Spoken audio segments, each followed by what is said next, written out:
동강교회 46주년 벌써 이벤트도 많이 했고요. 또 아직까지 케이크 있는데 참 뜻깊은 날입니다. 축하를 드리고 먼저는 교회 머리 대신 주님께 감사를 드리고 또한 머리 대신 주님을 중심으로 지체된, 특별히 청년 지체된 여러분들께 감사의 마음을 전합니다. 작년까지 우리 교회는 부천 동강교회라는 이름을 가지고 있었습니다. 여러분 작년 기억나십니까? 새내기들은 아마 모를 수 있겠지만 화면에 보여주시면 작년에 우리는 바로 이 자리에 천막을 세우고, 천막의 모습을 안 나오고 있나요? 네, 천막의 모습을 통해서 교회 본질에 대해서 살펴보았습니다.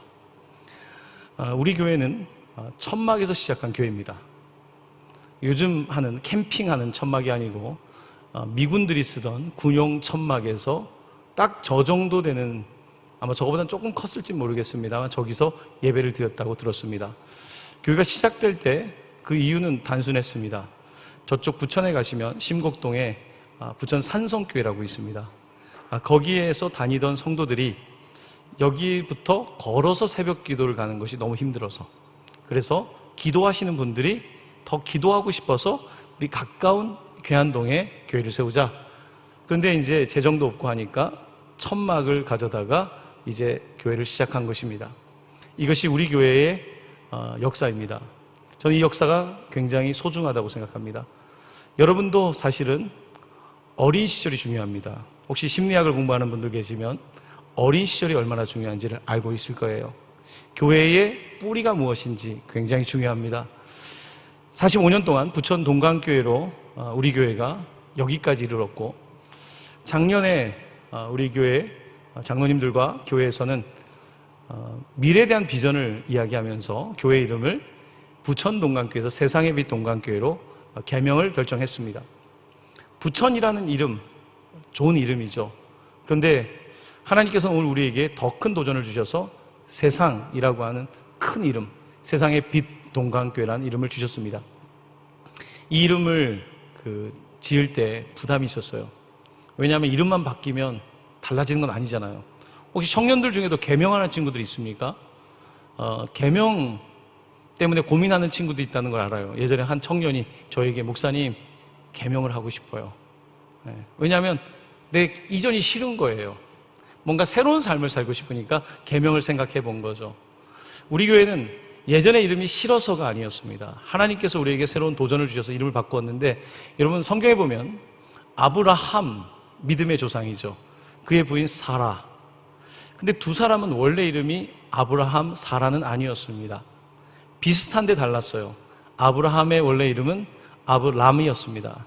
H 사운드가 없었어요. 아브람에서 아브라함이 됐어요. 사라도 원래는 사레였습니다.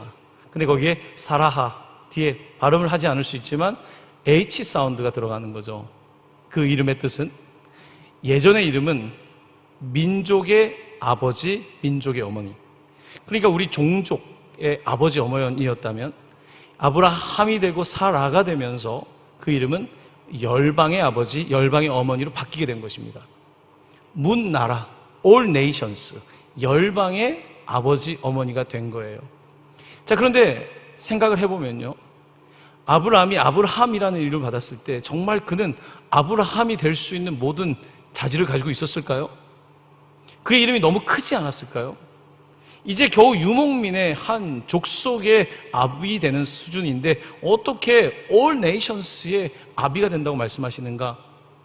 그저 평생토록 아이 낳고 한 유목민 남편의 아내로 사는 내가 어떻게 열방의 어미가 될 것인가? 근데 하나님은 그렇게 약속하셨던 거거든요. 오늘 우리가 교회 이름을 바꿀 때에 사실은 약속을 믿는 것입니다. 성경은 우리가 약속을 믿는 거예요.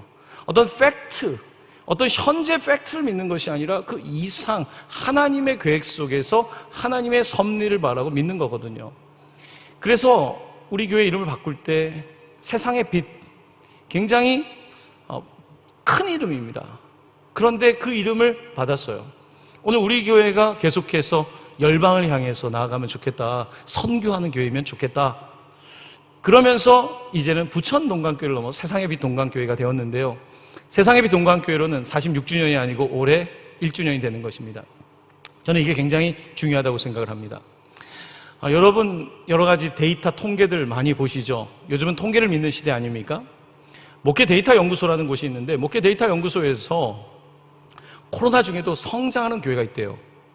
여러분 보면 성장하는 교회 찾기 정말 어렵거든요. 성장하는 교회가 있다는 거예요. 어느 교회가 성장을 하는가 봤더니 여러 가지가 있는데 그 공통점 중에 하나는 젊은 교회라는 거예요. 어린 교회라는 거예요. 여러분 이 말씀은 별로 어렵지가 않습니다. 왜냐하면 여러분 혹시 나이 차이 많이 나는 동생 있습니까?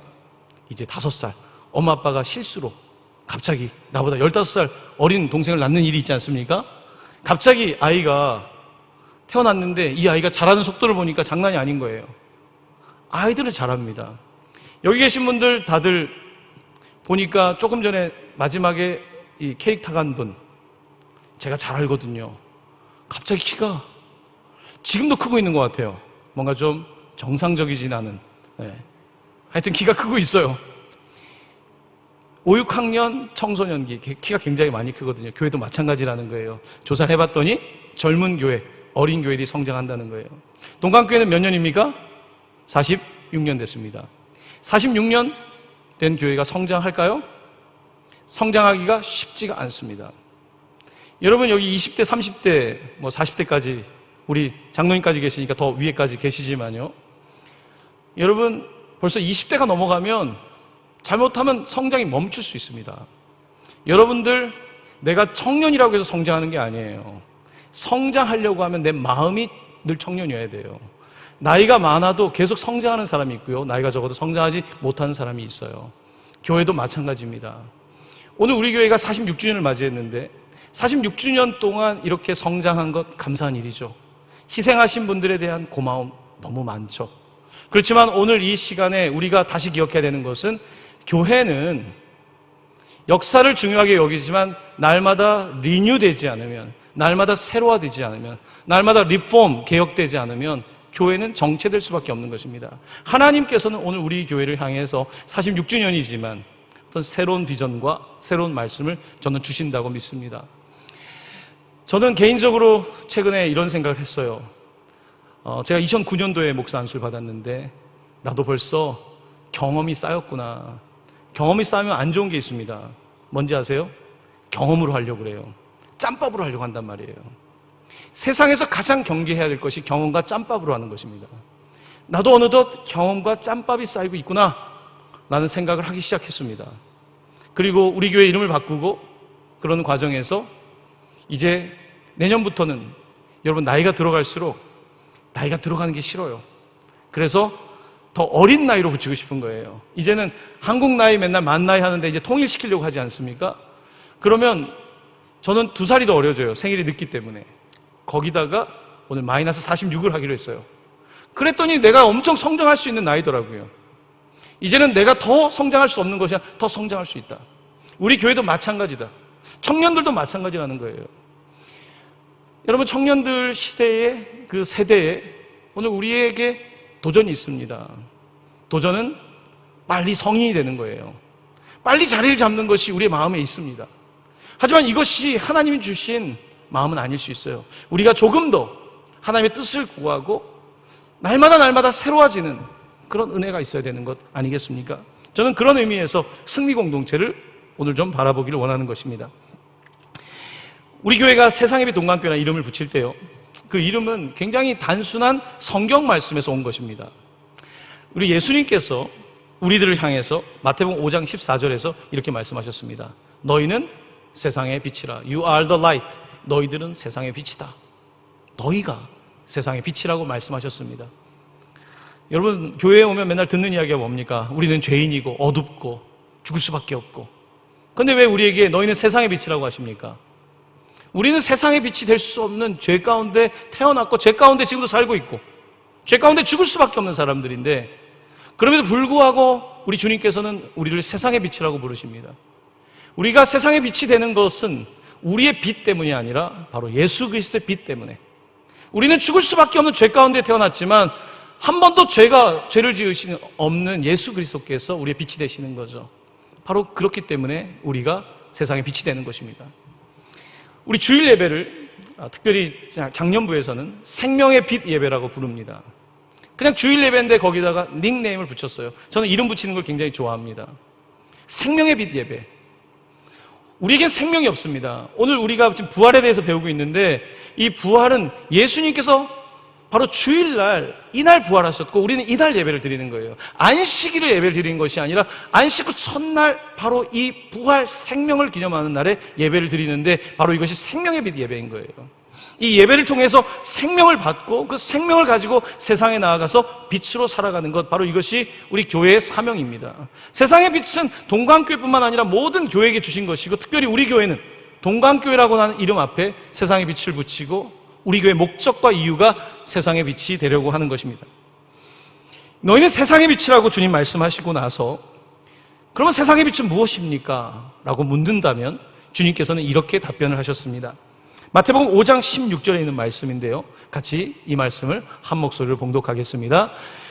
이같이 너희 빛이 사람 앞에 비치게 하여 그들로 너희 착한 행실을 보고 하늘에 계신 너희 아버지께 영광을 돌리게 하라. 아멘. 너희 빛이 사람 앞에 비치게 하라는 거예요. 빛의 목적은 비치게 하는 거죠. 그들로 너희 착한 행실을 보고 아버지께 영광을 올려드리게 하라고 말씀하셨습니다. 착한 행실에 대해서 잠깐 말씀을 드리고자 합니다. 여러분, 가톨릭 교회, 우리가 로마 가톨릭 교회라 그러죠. 로마 가톨릭 교회는 인간의 구원에 대해서 가르칠 때에 우리의 착한 행실이, 우리의 공로가, 우리의 업적이 구원을 받을 만하면 구원을 받을 수 있다라고 하는 어떤 공로에 대한 것을 가르치고 있습니다. 그러니까 착한 행실을 많이 쌓으면, 남한테 구제를 많이 하면, 뭔가 좀 그렇게 살면 구원을 받는다고 가르치는 것이 로마 가톨릭 교회죠. 근데 우리 교회는 프로테스탄트 교회입니다. 우리는 프로테스트, 우린 저항하는 거예요. 아니다. 우리는 리폼, 개혁교회입니다. 이 개혁교회는 이렇게 가르칩니다. 우리는 착한 행실을 할 수 없다. 착한 행실로 구원을 받는 것이 아니라 우린 착한 행실이 불가능한 존재들이다. 옆에 보시면 착한 행실, 부모님 보시면 착한 부모님들도 계시지만 얼마나 착하겠습니까? 여러분, 형제 자매들이 뭐 그렇게 착합니까? 나 자신이 그렇게 착합니까? 우리 안에 착한 것, 선한 것 하나 없는 것이 성경의 가르침이라고 개신교는 믿는 겁니다. 착한 행실 없어요.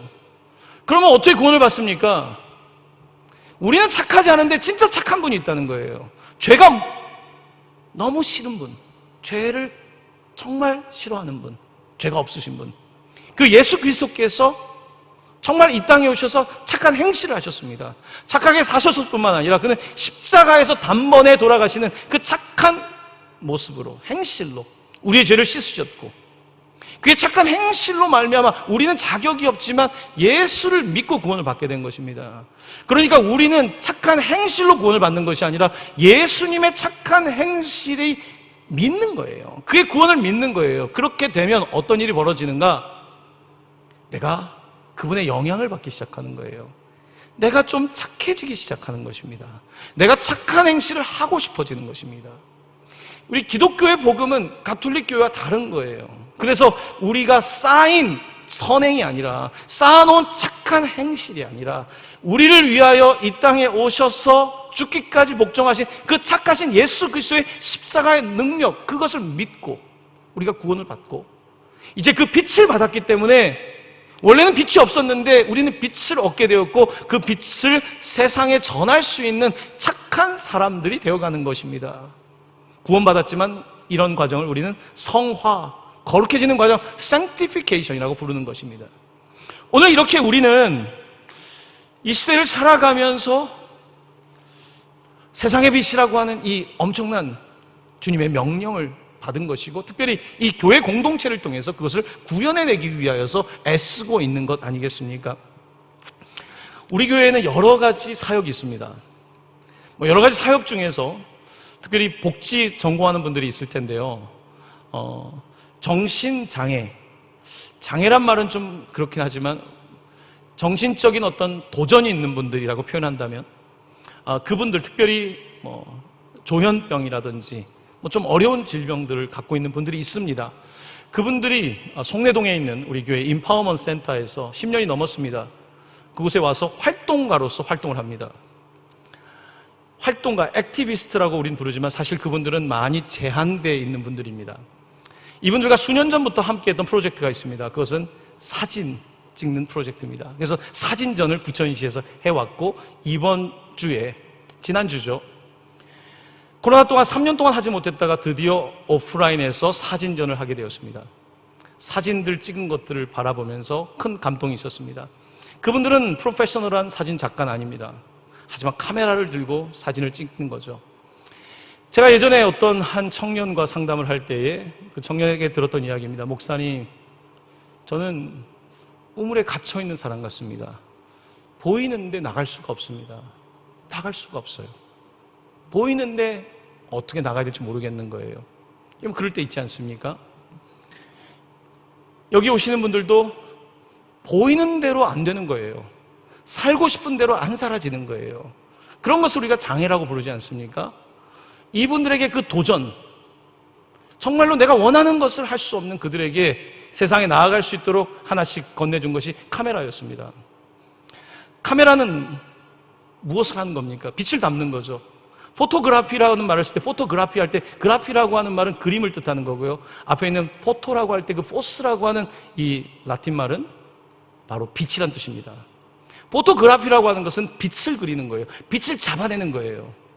자, 빛을 잡아내기 위해서 빛을 따라서 카메라를 찍어야 되는데 조리개를 얼마큼 여느냐 닫느냐 얼마 동안 노출을 시키냐에 따라서 사진의 명암은 달라지는 것 아닙니까? 바로 그 카메라를 주고 세상과 만나게 하는 겁니다. 이 일을 하면서 그들의 작품을 보면서 제가 느꼈던 것은, 물론 세상에도 이런 곳에, 어두운 곳에도 일상 속에서 빛이 있지만 저들 안에 빛이 있다는 것이었습니다. 저들이 말하고 싶은 빛이 있었던 거예요. 내가 나가서 표현할 수 없지만 바라볼 수 있는 빛이 있었던 거예요. 그 빛을 가지고, 카메라 렌즈를 가지고 세상과 만나는 작업을 하면서 계속 그들을 임파워링을 하고 있는 거예요. 임파워. 힘이 없는 사람들에게 파워를 주는 굉장히 귀한 복지, 우리 사역을 하고 있죠. 그 사진전에서 이제 여러분들 혹시 청년분은 못 받았을지 모르지만 QR코드가 있어서 유튜브로 볼 수가 있는데요. 그 앞에 서문에서 이렇게 표현을 하고 있더라고요. 카메라 렌즈를 통하여 세상을 유심히 바라본 몇 개월, 빛이 머물렀던 흔적은 너무나 평온했다. 그렇게 빛의 흔적을 따라가다 보니 사소하게만 여겨졌던 일상의 많은 것들이 크게 느껴지기 시작하였고 그곳엔 항상 한 줄기의 빛이 존재함을 보았다. 우린 빛을 믿는 사람들입니다. 태초에 빛이 있으라 하신 하나님의 말씀을 따라서 어둠 가운데 오신 빛 대신, 참빛 대신 예수 그리스도, 그의 빛을 받아서 우리는 생명의 빛으로 이제는 세상의 빛이 될 수 있는 것이겠죠.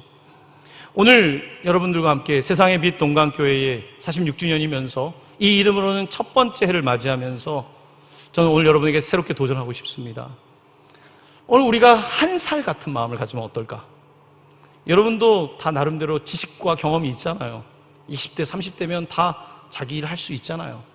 근데 내가 정말 아이 같은 마음, 어린아이 같지 않으면 천국에 수용할 수 없다고, 천국에 갈 수 없다고 말씀하지 않으세요? 그 마음을 우리가 가져야 되는 것이거든요. 자, 특별히 이번 올해는 46주년을 맞이하면서 작년에는 막 천막을 쳤고 제가 막 좀 새롭게 하는 걸 좀 좋아하는 편입니다. 올해는 하나님 어떤 말씀을 주십니까? 46주년에. 그랬더니 하나님께서 아주 단순하게 말씀하셨어요. 성경에 46장이 있는 책이 별로 없거든요. 시편 46장. 약간 신비적인 느낌이죠? 이렇게 딱 신비적으로 들은 건 아닙니다. 시편 46편을 읽고 싶은 마음을 주셨습니다. 시편 46편을 오늘 함께 읽은 거예요. 시편 46편 4 더하기 6은 10인데 시편 46편 10절, 너희는 가만히 있어 내가 하나님 됨을 알지어다. 바로 그 이하의 말씀입니다. 오늘 시편 46편을 여러분들과 함께 나누고 싶은데요. 자, 이제부터 본격적으로 오늘 본문의 이야기를 시작합니다. 오늘 본문은 이 시편은 노래거든요, 여러분. 여기에 이제 악보는 없지만 악보 없이 노래합니다. 여러분, 네팔에 가면요, 악보 없이 사람들은 다 노래합니다. 악보 없는 노래하는 사람들 많습니다. 시편은 악보가 없지만 노래인데 노래에는 1절, 2절, 3절 후렴이 있지 않습니까? 오늘 본문도 마찬가지입니다.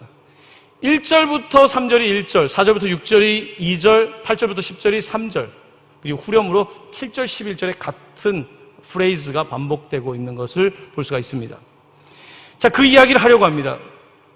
자, 시편 46편을 시작하는데 구약에서 가장 아름다운 시편 중에 하나이지만 이 시편은 특별히 우리 개신교 리폼 철치에 알려진 것은 개혁자였던, 교회를 개혁했던 마틴 루터가 사랑했던, 특별히 그가 영감을 받았던 시편이고요. 종교개혁의 노래라고 말하는 내 주는 강한 성이요 방패와 병기 대신에 그 찬양 여러분 아십니까? 옛날 찬양이죠. 여러분들 많이 부르지 않겠지만 오늘 장년부는 그 찬양을 불렀습니다. 바로 그 찬양을 만들었던, 루터가 힘들 때마다 자기에게 은혜를 주었던 이 시편의 말씀으로 그 찬양 가사를 만들었는데 바로 그의 삶에 이 시편이 힘이 됐던 거예요.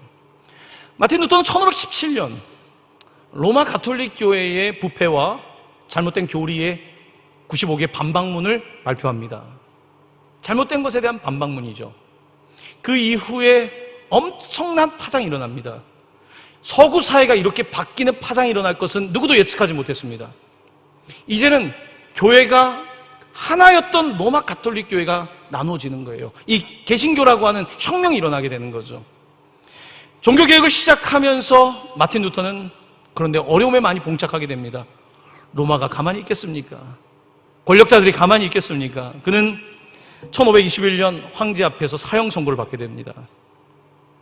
그런데 그의 지인들이 그를 꺼내서 숨겨주고 하면서 그는 도망을 다니게 되죠. 독일에 유명한 게 성 아닙니까? 아주 유명한 성들이 많죠.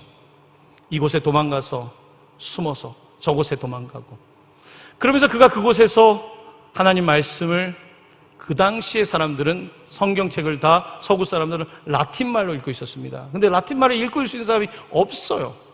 거의 없어요. 그러니까 사람들은 그냥 신부님이 예전을 집례하면 그냥 거룩한가 보다 이렇게 했던 거예요. 하나님 말씀을 알지 못해요.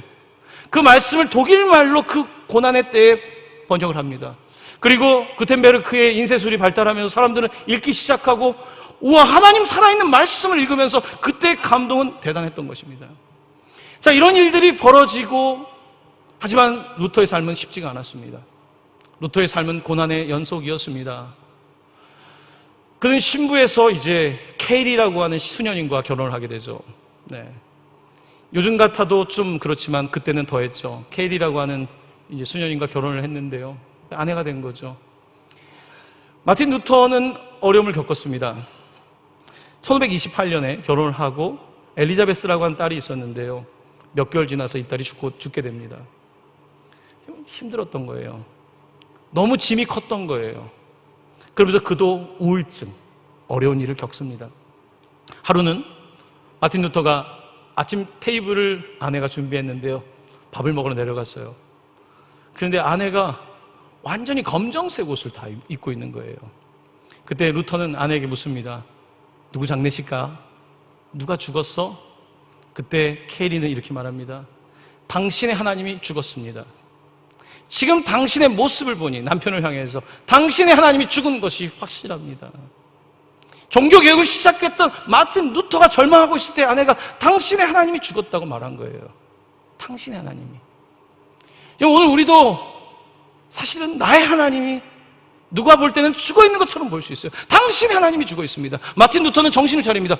내 하나님이 죽었다는 그 말에. 마틴 루터는 이런 세월을 보내면서 굉장히 많은 찬송시를 썼고, 그것들이 이제 루터교에서는 특별히, 우리 한국엔 루터교가 많지 않지만 미국엔 루터교가 많습니다. 그들은 루터가 작곡한 노래를 많이 부릅니다. 자, 오늘 이 루터에게 영감을 주었던 이 시편 46편은 아까 3절로 구성되어 있다는데 1절 말씀을 보시면, 루터를 상상하고 여러분들이 어려움이 있다면 여러분의 상황에 이 말씀을 적용시키면 좀 묵상이 될 것입니다. 1절 3절 말씀 우리 화면을 보면서 함께 봉독합니다. 하나님은 우리의 피난처시요 힘이시니 환난 중에 만날 큰 도움이시라. 그러므로 땅이 변하든지 산이 흔들려 바닷 가운데 빠지든지 바닷물이 솟아나고 뛰놀든지 그것이 넘침으로 산이 흔들릴지라도 우리는 두려워하지 아니하리로다. 아멘. 루터는 하나님은 피난처시고 힘이시고 환난 중에 작은 도움 아닙니다. 큰 도움이시라. 성경에서 산은 보통 안전을 뜻합니다. 여러분 막 홍수가 나면 더 높은 데로 가야 되지 않습니까? 안전을 뜻하는 거예요. 성경에서 바다는 카오스, 케이아스, 혼돈을 뜻합니다. 노아의 홍수 때에 비가 오고 창수가 나가지고 어떻습니까? 전체 땅을 덮고 산까지 다 덮지 않습니까? 바로 오늘 루터는 지금 마치 자신의 삶이 땅이 흔들리는 것 같고 막 기본이 흔들리는 거죠. 그 다음에 내가 열심히 살아왔는데 내가 쌓고 있는 이 산이 막 다 덮이는 느낌인 거죠. 바닷물이 막 덮치고 이런 때를 지나가면서 이 말씀을 읽으면서 자, 이런 상황이지만 오늘 3절에 보면 바다가 넘치고 산이 흔들릴지라도 우린 두려워하지 아니하리로다. 이 말씀을 붙잡습니다. 주님, 제가 이런 상황 속에서 종교개혁이 계속해서 로마에게 밀리기 시작하고 이런 어려움을 겪고 있지만 저는 두려워하지 않겠습니다. 그 고백을 했던 것입니다. 2001년도에 미국에서 9.11 테러가 있었습니다. 그때 여기 태어나지 않은 분들 거의 없을 텐데 그때 미국은 충격에 빠졌죠. 비행기가 테러리스트한테 잡혀가지고 뉴욕에 있는 쌍둥이 빌딩을 치고 미국 국방부 펜타곤을 치고 한 대는 원래 백악관을 치려고 했다는 이야기가 있죠. 실패로 물론 돌아갔지만 2,977명이 죽었고 25,000명이 부상을 입었습니다. 화요일 날 이 사건이 있고 나서요, 나중에 죄밌는 조사를 했더라고요. 돌아오는 주일날 미국 사람들은 기독교 국가 아닙니까? 더 교회를 많이 갔어요. 그날 이거 어떻게 해야 되지 막 이랬어요. 막 땅이 흔들리고 막 산이 흔들리고 바다가 넘치는 것 같은 충격이에요. 자존심뿐만 아니라 이거 도대체 어떻게 미국의 안보가 뚫렸는가 막 이런 때였습니다. 그 주일에, 돌아오는 주일에 가장 많이 선택된 본문이 시편 46편이었다는 겁니다. 오늘 이 본문인 거예요. 땅이 흔들리는 사람들. 막 여러분 청년 때도 뭐 흔들리지 않습니까? 많이 흔들리죠. 도대체 이게 어떻게 되나? 나는 언제쯤이면 좀 제대로 설까? 언제쯤이면 나는 좀 혼돈에서 벗어날까? 이러지 않습니까? 오늘 이 본문은 그들에게 주시는 말씀이에요. 루터에게 주는 말씀일 뿐만 아니라 여러분에게 주시는 말씀입니다. 자, 이제 2절로 넘어갑니다. 이 노래 2절은요 4절부터 6절인데 왜 두렵지 않은지, 왜 두려워하지 않는지에 대한 설명이 붙어 있습니다. 우리 이 말씀을 같이 읽습니다. 한 시내가 있어 나뉘어 흘러 하나님의 성 곧 지존하신 이의 성소를 기쁘게 하도다. 하나님이 그 성 중에 계심에 성이 흔들리지 아니할 것이라. 새벽에 하나님이 도우시리로다. 문나라가 떠들며 왕국이 흔들렸더니 그가 소리를 내심에 땅이 녹았도다. 아멘. 지금 막 전쟁을 상상해 보십시오. 우크라이나와 러시아에 여러분이 있다고 해 보십시오. 지금 전쟁이 막 일어났습니다. 엄청난 전쟁이 일어났어요. 그런데 우리는 지금 요 성에 있어요. 마치 이스라엘의 역사 같습니다. 예루살렘은 아수르라는 나라의 바벨론의 공격을 당하고 있습니다. 와, 이제 성 이거밖에 안 남았어요. 이제는 이 성 무너지면 끝나는 겁니다. 여러분 얼마나 절박합니까? 자, 그런 상황을 연상할 때에 오늘 본문은 뭐라고 말하냐면, 자, 그런데 그 성에 시내가 있다는 것입니다. 여기에 보급이 끊어지지 않게 하는 이 시내가 있어가지고 이 시내가 하나님 곧 지존하신 이의 성소를, 그의 거룩한 곳을 기쁘게 한다. 이 성전 안에서 여전히 하나님의 생명수의 역사가 있음을 보여주고 있고요. 5절은 이렇게 말합니다.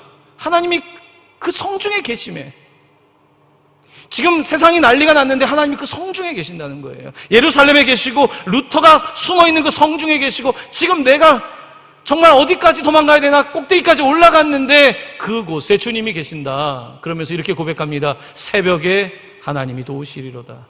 새벽에. 여러분, 새벽에 돕는다는 건 뭡니까? 밤에 여러분 뭐 할 수 있습니까? 지금은 촛불이 아니죠. 핸드폰 켜고 할 수도 있고 다 할 수 있지만요, 어제 카카오 하루 안 되니까 정신이 없지 않습니까? 아무것도 못하는 상황에 어떻게 할 거냐는 거예요.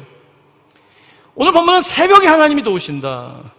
그 밤에 하나님이 도우신다는, 그 밤에 여러분, 사람은 보이면 도움 구하지 않습니다. 내가 보이는데 왜 도움을 구합니까? 내가 다 할 수 있는데요. 그런데 하나님의 도움을 받으려면 깜깜할 때 도움을 받을 수 있는 거예요. 내 영혼이 막 너무 간절할 때, 내가 앞이 보이지 않을 때, 막막할 때, 이때 하나님께서 보여주시는 거예요. 새벽에 하나님이 돕는다는 거예요. 성경은 새벽을 좋아합니다. 그래서 새벽에, 밤에서 아침으로 넘어가는 그 새벽에, 그 깜깜한 그 순간, 가장 다키스트, 가장 그 어두운 그 순간에 하나님께서 함께 하시는 것이죠. 제가 이름을 바꾸는 걸 좋아합니다. 우리 교회 새벽 기도회를요, 또 이름을 또 바꿨어요. 새벽에다가 빛자를 넣어서 새벽 빛 기도회로 바꿨어요. 새벽 빛 기도회를 이름을 지을 때 호세아 6장 3절을 하나님께 받았습니다.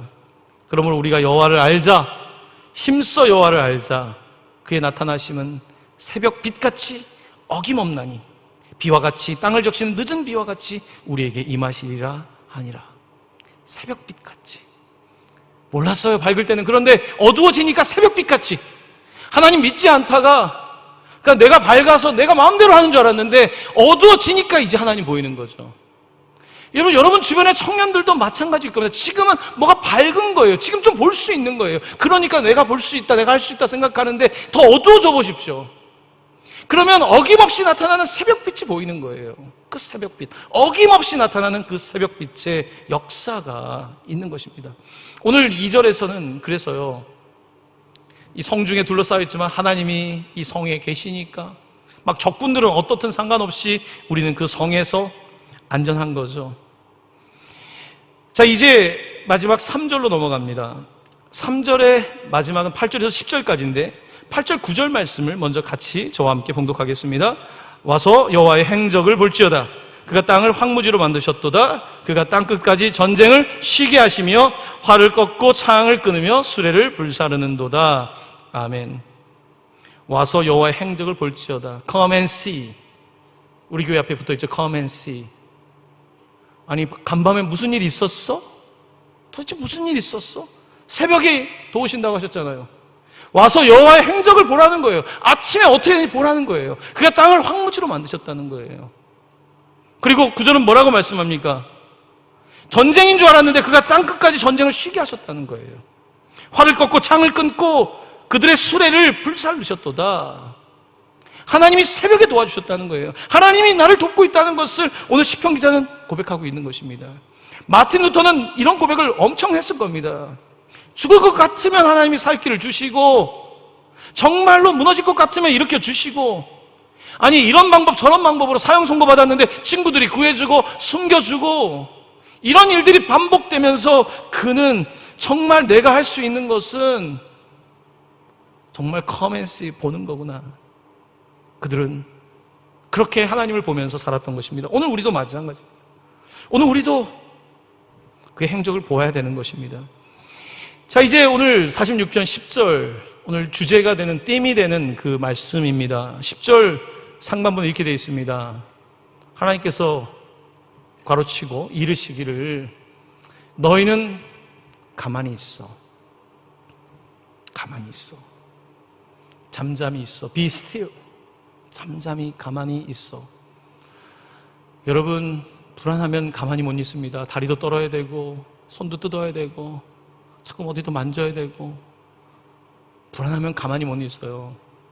제가 이제 상담을 전공했고 상담을 하면서 느꼈던 것은요, 많은 사람은 불안 가운데 삽니다. 불안하면 가만히 있질 못해요. 자꾸 뭘 해요. 그래서 불안하니까 더 일도 해보고, 불안하니까 술도 더 마셔보고, 친구도 더 전화하고, 막 불안하니까 그런 거예요. 불안하니까 가만히 있질 못해요. 상담의 첫 번째는 가만히 있는 거예요. 가만히. 자꾸 떠들어요. 이것도 불안해서 그런 거예요. 불안해요. 청년 시절 불안하죠. 대한민국 청년이 어떻게 안 불안하겠습니까? 안 불안한 사람이 있으면 나와보라 그러세요. 뭐 잘해도 불안하고요, 뭐 힘들어도 불안한 거예요. 물론 강도는 다르겠지만 주님은 너희는 가만히 있으라는 거예요. Be still. 잠잠히. 코로나가 지나면서 저도 좀 불안해요, 솔직히. 뭐라도 또 해야 되나? 이름은 바꿨고 이제 더 이상 할 게 없네. 뭘 할까? 불안해요. 주님께서 저한테 하신 말씀이에요. 유목사, 가만히 있어. 사랑하는 형제자매들에게 하나님께서 가만히 있어. 잠잠해. 새벽에 내가 도와줄 거야. 내가 피난처고 힘이고 환난 날에 작은 도움 아니다, 큰 도움이다 말씀하시는 거예요. 가만히 있으라고요. 세월호 사건 때 가만히 있으라고 그랬습니다. 하지만 우리 주님은 무책임한 선장이 아닙니다. 우리 주님은 우리에게 가만히 있으라고 말씀하실 때 주님이 일하신다고, 주님이 보고 있다고, 똑똑히 보고 있다고, 똑똑히 보며 일을 행하실 것이라고 말씀하고 있는 것입니다. 가만히 있으라는 말씀은 시편의 말씀만이 아닙니다. 특별히 출애굽기, 이스라엘 백성들이 종살이에서 벗어나 홍해에 이르렀을 때, 이게 도대체 얼마나 겁이 납니까? 앞에 바다 있죠. 뒤에 바로의 군사들이 수레 타고서 달려오고 있죠. 화살 쏠 건데 어떡합니까? 창이 턱 앞에까지 와 있는데요. 그때 그들은 이렇게 고백합니다. 하나님께서 모세를 통해서 말씀하십니다. 13, 14절입니다. 출애굽기 14장. 모세가 백성에게 이르되 너희는 두려워하지 말고 가만히 서서 여호와께서 오늘 너희를 위하여 행하시는 구원을 보라. 너희가 오늘 본 애굽 사람을 영원히 다시 보지 아니하리라. 우리 함께 봉독합니다. 여호와께서 너희를 위하여 싸우시리니 너희는 가만히 있을지니라. 아멘. 가만히 있을지니라. 그냥 손 놓고 있으라는 것이 아닙니다. 믿고, 이건 믿음으로 가만히 있는 게 진짜 어려운 거예요. 믿고 그냥 서 있는 것이 얼마나 어려운지 몰라요.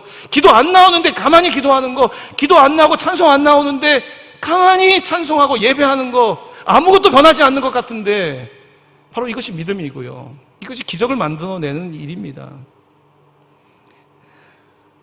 이스라엘이 블레셋과 싸울 때 적군은 골리앗이라고 하는 엄청난 장수를 내었습니다. 그때 다윗은 그들 앞에 나아갑니다. 아무도 못 나갈 때 사무엘상 17장 47절 그는 이렇게 고백합니다.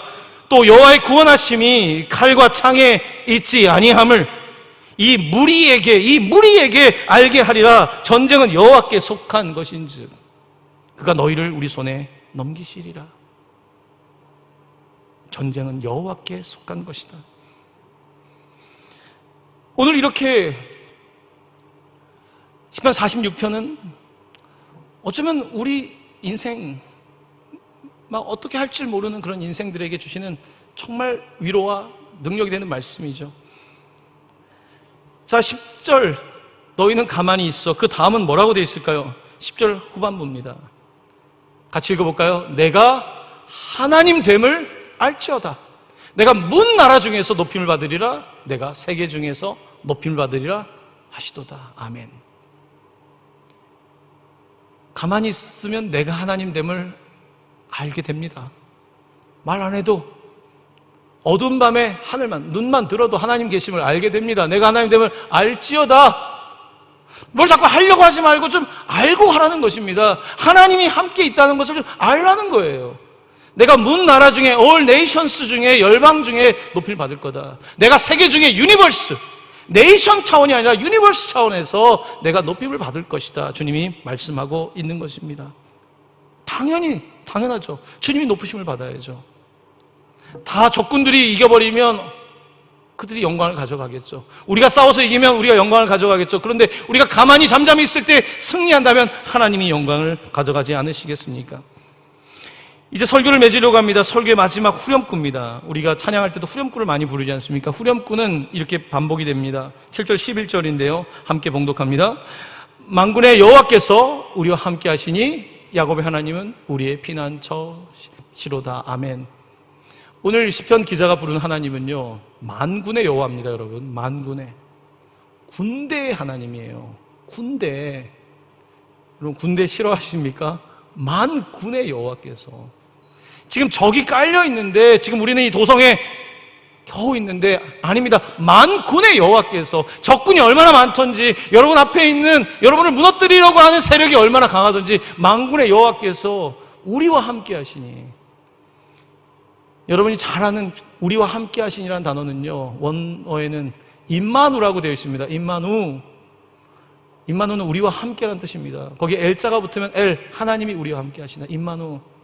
만군의 여호와께서 임마누 하시니, 만군의 여호와께서 우리와 함께 하시니. 마지막 구절은 이렇습니다. 야곱의 하나님은 우리의 피난처시로다. 하나님의 피난처라는 거예요. 이 도성이 피난처가 아니고, 지금 내가 붙잡고 있는 내 스펙이 내 피난처가 아니고, 내가 지금 믿고 있는 뭔가 쌓아놓은 것들이 아니라 지금 하나님은 우리의 피난처십니다. 여러분, 내가 가지고 있는 재정과 내가 가지고 있는 학력과 내가 가지고 있는 힘이 내 피난처 되죠. 하지만 여러분, 그게 영원하지 않습니다. 엄청난 전쟁이 일어나면요, 그 피난처 안 됩니다. 엄청난 인플레이션이 일어나고 경제가 뒤집어 오십시오. 가지고 있는 자산? 퀘스천 마크입니다. 내가 가지고 있는 스펙? 언제까지 쓸 건데요? 젊을 때 취업할 수 있지만 그 다음은 어떻게 될 건데요? 내가 가지고 있는 것들이 내게 영원한 스펙도 되지 않고 영원한 개런티는 하나 없습니다. 특별히 지금 시대는 더합니다. 개런티는 없는 거예요. 아무것도 없는 거예요. 오직 여호와께서 우리의 피난처, He's our refuge, 우리의 refuge, 피난처 되신다고 말씀하고 있지 않습니까? 사랑하는 형제자매 여러분, 제가 여러 번 여러분을 뵙지는 못하지만 우리 청년들에게 저는 늘 그 고마운 마음과 자랑스러운 마음을 가지고 있습니다. 여러분들이 그런데 여기서 한 번도 하나님 앞에 서셔서 다른 사람 따라가면 안 돼요. 따라간다고 될 일이 아니에요. 하나님이 말씀하시는 것을 듣고 하나님이 나와 함께 하시고 우리와 함께 하신다는 것을 믿고 나아가야 되는 거예요. 그것만이 피난처고 그것만이 여러분의 삶의 유일한 소망이라는 것을 믿고 나아갈 때에 하나님께서 여러분들의 인생을 열어주실 것이고 또한 이 공동체를 이끌어 가실 것이고 여러분들을 통해서 세상의 빛 동강교회가 더 많은 하나님의 선교, 통일 선교, 해외 선교 무엇이든지 저는 감당하게 될 거라고 믿습니다. 가만히 있어 하나님을 알아갈 수 있기를 바랍니다.